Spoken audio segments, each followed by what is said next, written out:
Suprabhatam. Chapter 6 तक हम लोग पढ़ चुके थे। आज की क्लास में हम लोग चैप्टर 7 पढ़ेंगे, है ना। चैप्टर 7 है भारत जनता, है ना। जो भारत की जनता है वह कह रही है, उसका ही कथन है भारत जनता अहम। भारत जनता प्लस अहम का ही हो गया भारत जनता अहम, मतलब भारत की जनता हम, यानी हम सभी भारत की जनता हैं। तो हम सभी कैसे हैं, हम सभी भारतीय कैसे हैं, भारत की जनता हम सभी भारतीय कैसे हैं, इन्हीं बातों को इसमें बताया गया है। आधुनिक कवि हैं कवि कुल शिरोमणि डॉक्टर रमाकांत शुक्ल, है ना। तो इन्हीं के द्वारा यह काव्य संग्रह लिखा गया है, उसी से ये कविता जो है वह ली गई है। क्योंकि इन्होंने कई ग्रंथ लिखे हैं, इनको राष्ट्रपति सम्मान भी मिला है, पद्मश्री सम्मान से भी ये विभूषित हैं, और इनका मैंने आकाशवाणी से, दूरदर्शन से भी इनकी कविताओं का ये कविता वाचन किया करते थे, और अनेक जगह देश विदेश में ये कवि सम्मेलनों में भी जाते थे। और इनकी बहुत सारी रचनाएं हैं, काव्य रचनाएं हैं, तो उन सबको हम आगे जानेंगे। तो इसमें सबसे पहले हम लोग ये करें कि यह जो है कविता जो अभी हम लोग को चैप्टर 7 में पढ़ना है, भारत जनता, हम भारत की जनता। तो इस कविता में हम भारतीयों की, हम भारत कैसे हैं, हमारा विविध कौशल क्या है, हमारी रुचियाँ क्या हैं, हम कैसे हैं, हम क्या काम करते हैं, हमारी क्या क्या विशेषताएं हैं, हमारे क्या क्या गुण हैं, इन सारी बातों को इन्होंने, जो कवि कुल शिरोमणि रमाकांत शुक्ल जी हैं, इन्होंने इसमें प्रस्तुत करने की कोशिश की, है ना। अब एक एक पंक्तियों को हम लोग देखते हैं। कह रहे अभिमान धना, हम जो भारत की जनता हैं कैसे हैं, अभिमान धना, हमारा जो सबसे बड़ा धन है वह हमारा अभिमान है। हम भारत की जनता हैं तो हमारा अभिमान ही हमारा सबसे बड़ा धन है। और विनयोपेता, विनय से उपेत है, यानी विनम्रता पूर्ण हमारा स्वभाव है। हम भारतीय जो हैं वो अभिमान के धनी हैं, अभिमान धना, और विनयोपेता, विनय से हमारा व्यवहार जो है विनयपूर्ण है। और शालीना, हम भारतीय जो हैं वो शालीन भी हैं। और भारत जनता, हम जो भारत की जनता हैं, पहले श्लोक में 3 गुण बताए भारतीय जनता के, कि हम भारतीय जनता कैसे हैं। पहला अभिमान धना है, अभिमान के धनी हम लोग हैं। दूसरा विनयोपेता, हम विनयपूर्ण हमारा व्यवहार है। और तीसरा शालीना, हम शालीन हैं, है ना। उसके बाद कुलिशादपि कठिना, कुलिश कहते हैं वज्र को, इंद्र का जो आयुध है, आपने देखा है ना कि हर भगवान का कुछ न कुछ अस्त्र है। जैसे राम हाथ में धनुष लिए रहते हैं, शिव के जहाँ भी आता है वहाँ त्रिशूल आता है, तो वैसे ही जो कृष्ण का आता है कि सुदर्शन चक्र हाथ में लिए रहते हैं, तो वैसे ही यहाँ कह रहे हैं वो इंद्र का आयुध है वज्र।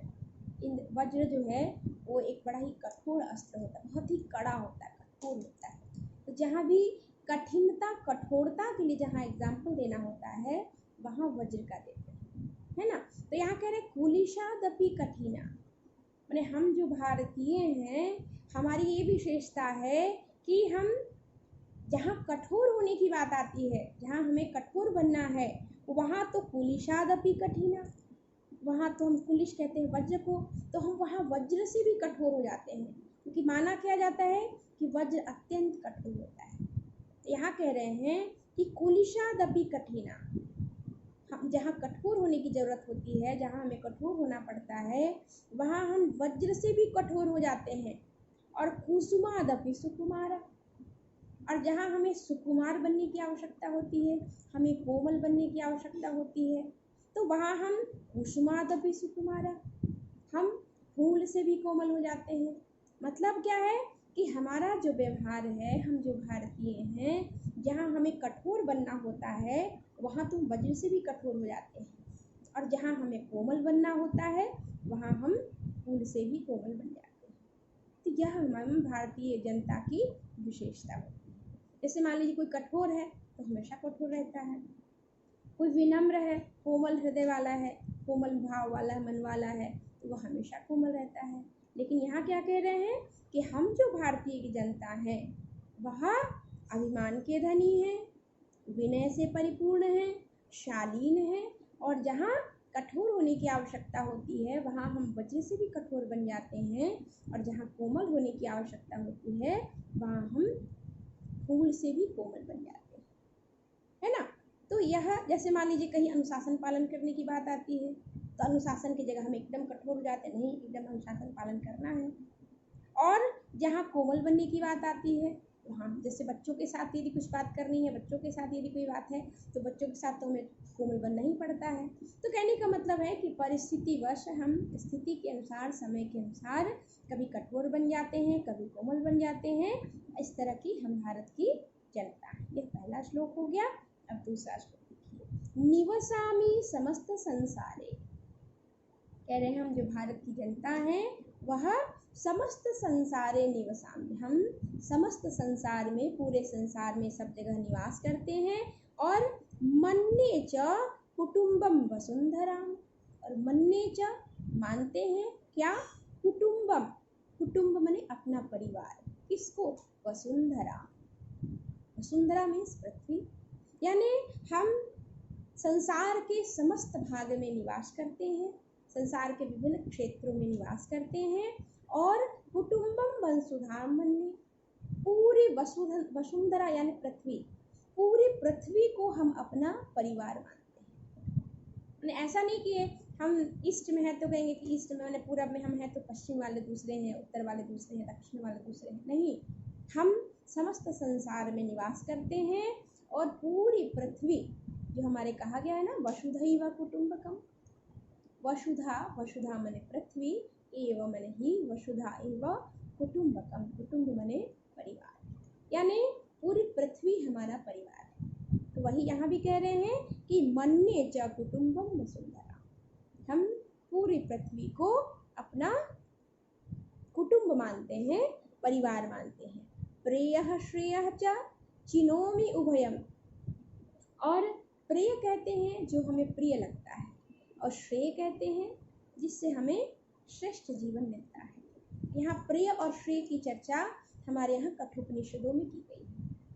प्रिय कहा गया है जो अच्छा लगने वाला हो, जो रुचिकर हो। जैसे कभी कभी सुबह 4 बजे उठना चाहिए, सुबह मॉर्निंग में सूर्योदय से पहले उठना चाहिए, लेकिन हमें सुबह सोना बहुत अच्छा लगता है, वो हो गया प्रिय।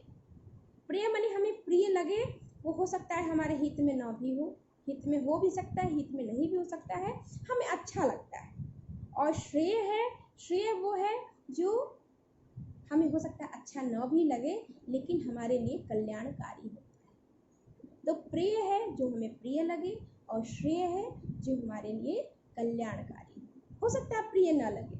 जैसे बच्चों को यदि पेरेंट्स डांटते हैं, बच्चों को जैसे हम शिक्षक भी कभी कभी किसी बात के लिए डांटते हैं, बोलते हैं, तो वह उनके लिए हो सकता है प्रिय न हो, उनको प्रिय न लगे, लेकिन वह उनके लिए श्रेय के अंतर्गत आता है। क्योंकि यदि शिक्षक किसी बच्चे को डांटते हैं तो वो उनके कल्याण के लिए ही डांटते हैं, है ना। तो वही यहाँ कह रहे हैं कि प्रेयः श्रेयः च चिनोमि उभयम, कह रहे हम जो भारत की जनता हैं हम लोग दोनों को चुनते हैं। हम ऐसा भी काम करते हैं जो हमारे लिए प्रिय हो, लेकिन सिर्फ प्रिय लगने वाले कार्य ही हम नहीं करते, हम उसको भी चुनते हैं जो हमारे लिए श्रेय, यानी हम श्रेय और प्रेय इन दोनों को चुनते हैं। और सुविवेका, हम लोग विवेक युक्त हैं, सुविवेका सुंदर है, विवेक युक्त है भारत जनता, हम भारत की जनता विवेक युक्त हैं। विवेक युक्त यहाँ क्यों कहा, क्योंकि यदि विवेक युक्त नहीं होते तो हम सिर्फ प्रिय को चुनते, जो प्रिय लगना उसको चुनते, लेकिन हम यहाँ श्रेय और प्रिय दोनों को चुनते हैं। इससे यह स्पष्ट होता है कि हम सुविवेक, हम विवेक युक्त हैं। क्योंकि हम विवेक युक्त हैं तभी हम जानते हैं कि नहीं, सिर्फ प्रेय से हमारा काम नहीं चलेगा, है ना। प्रेय हमें अच्छा तो लगता है लेकिन उससे हमारा कल्याण नहीं होता, तो कल्याण हमारा श्रेय में है। तो इसीलिए कह रहे हैं कि हम श्रेय और प्रेय दोनों को चुनते हैं, और इसलिए हम जो भारत की जनता है तो सुविवेका है, हम विवेक युक्त हैं, विवेकपूर्ण हमारा जीवन है, हम कोई भी कार्य सोच समझ के करते हैं। विवेक, विवेक में ज्ञान, सही बुरे की समझ होनी। तो कहते हैं कि हम भारत की जो जनता है वो हम विवेक युक्त हैं, है ना। तो इस तरह से आज हम लोगों ने 2 श्लोक पढ़ा, अगली क्लास में हम लोग इसे आगे पढ़ेंगे।